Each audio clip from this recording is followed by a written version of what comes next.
How often do you find yourself working late, really late, answering emails at all hours, and you feel like your revenues for your firm have just come to a complete standstill?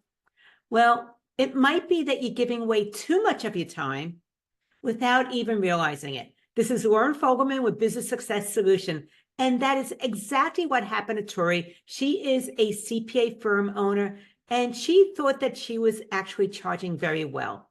But then once we really start looking at her client list, doing a cost analysis, she realized how much unpaid work was actually just slipping through the cracks. It was just draining away.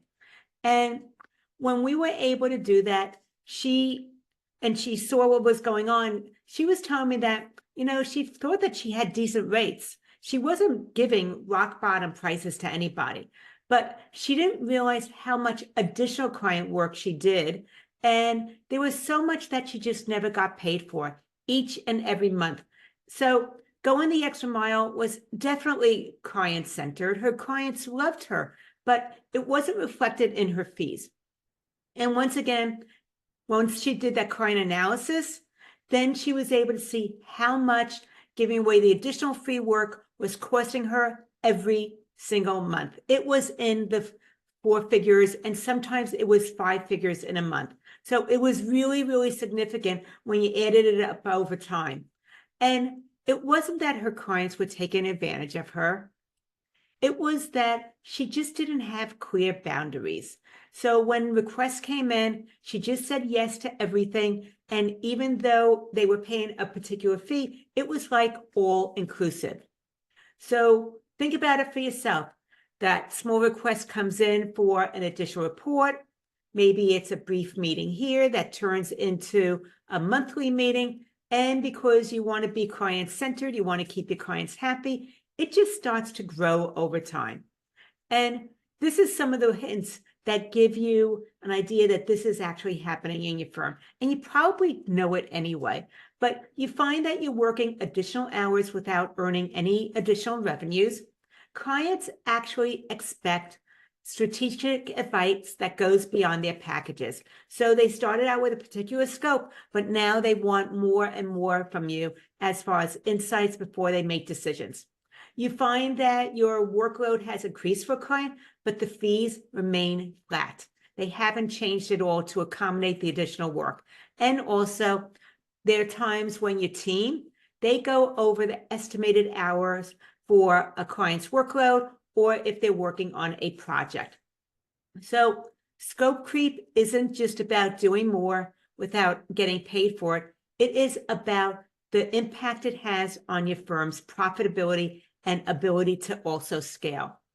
And research shows that firms on average lose at least 15% of revenues each and every month due to scope creep. Over time, that 15% can add up. It is significant.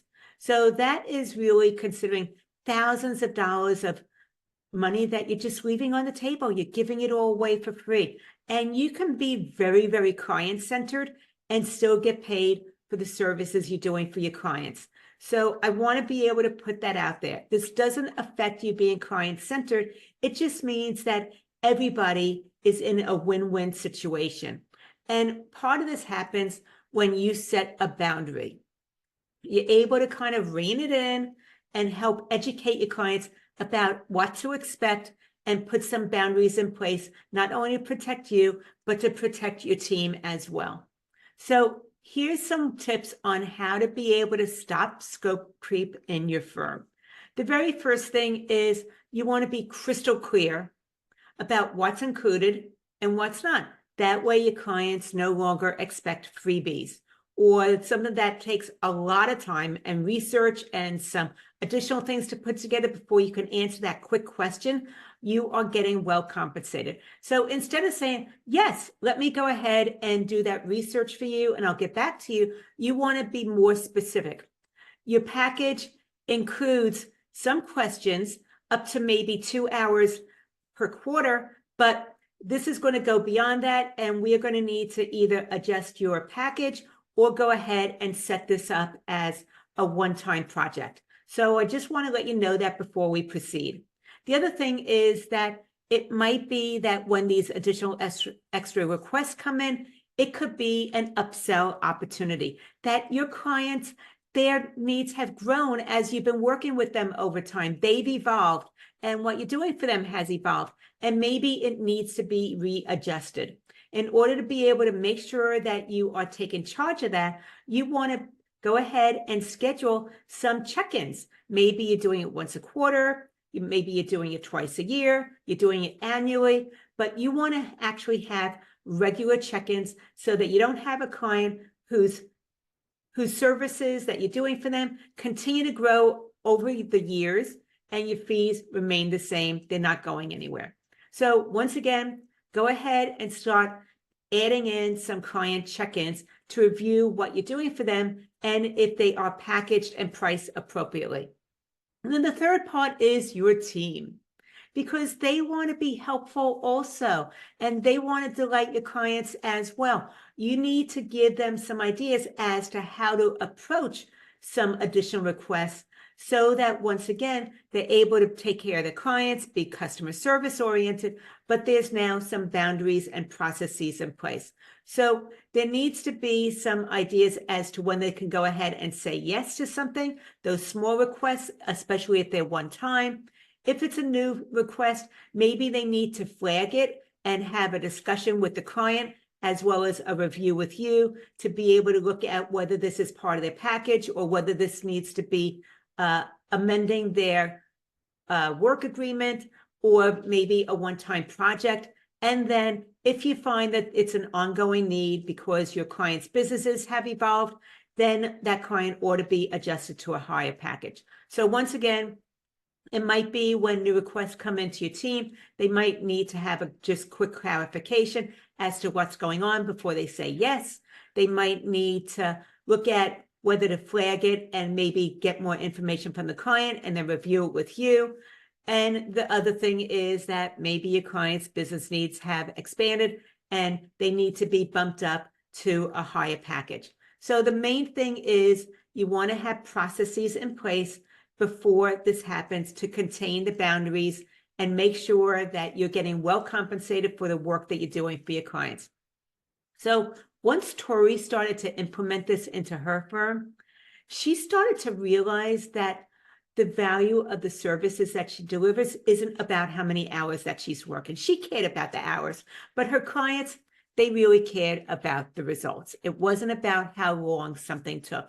And one of the things that happened is that Tori had a mindset shift on her value. She was able to see that this is really about the difference and what she's able to help her clients with moving forward as opposed to how many hours it takes to implement that solution. So her clients, their value from their point of view was on being able to have the best tax advantage possible, being able to get tax planning, and also that she gave them a lot of attention. And as a result of that, she was able to make some changes in her firm and how she worked with her clients. So she had crystal clear service packages that really outlined what clients receive and what they don't receive. She was able to now charge diagnostics for new clients coming in to be able to review what the scope would be so that she can go ahead and price it appropriately without having to come back and saying, wait, it took longer than I expected, or just having it eat into her profits because she didn't estimate it well. So now she was getting paid to look at something before she started doing the work. She has boundaries where she didn't have them before, and she's comfortable with establishing those boundaries.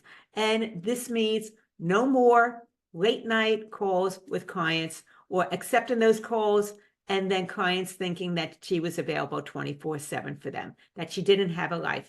And the other change that she made is she went away from invoicing and she went to getting prepaid for her services, which totally changed her cash flow. So those are some of the things that are possible for you too. But because we implemented those things into her firm, she now has lowered stress. She was able to hire a subcontractor to help with some of her routine work. Her clients love the fact that there's transparency about what's included and what's not included and exactly what they're investing in for her firm's services. And she realized that she doesn't have to say yes to all of her clients. She can be more selective with who she works with. And she told me that she wants to have clients that are just as pleasant to work with as they feel she is to work with them. So that was something that was really a light bulb moment for her as well. But I just want to say, if this is something that interests you, here's what I have for you as your first action steps. Go ahead and look at last week and the client work that you did for your clients, and look at how much of that was done without any compensation. You were delivering work for free. It might be that there's a number that surprises you. And if it is a surprise for you, then it is time to take action and rein it in, so you're no longer giving away thousands of dollars each and every month, because it's significant. It impacts your firm's profit margins as well as your ability to grow and scale, plus your quality of life. So I just want to say, clients who have gone ahead and they've started to implement the strategies, they've been able to reclaim at least 10 hours per week of their work week. They've gotten that back. And also they've been able to increase their monthly revenues by about 42%. And that is possible for you too. Just imagine, what would you do with that extra time and the increased revenues? So if that's something that interests you, please let me know what you took away from this, how you might want to start implementing this, maybe what it validated for you that you are already doing to start to contain the scope creep. And if you want to be able to have a further conversation about how to be able to protect your time, deliver exceptional service and value to your clients, and be able to increase your firm's revenues, then let's go ahead and have a conversation. Go to businesssuccesssolution.com/let's talk to be able to get that process started. And we can talk about how to be able to increase your firm's revenues and also have a firm that raises your quality of life instead of drains the quality of life from you. So I just want to say, every single time you say yes to unpaid work, it affects your firm's profit margins. And we want to go ahead and rein it in while remaining very, very client-centered, because you deserve to get paid for the difference that you make for your clients. Anyway, reach out if you want to talk further. This is Lauren Fogelman with Business Success Solution, showing accounting firm owners how to double their income working half the time.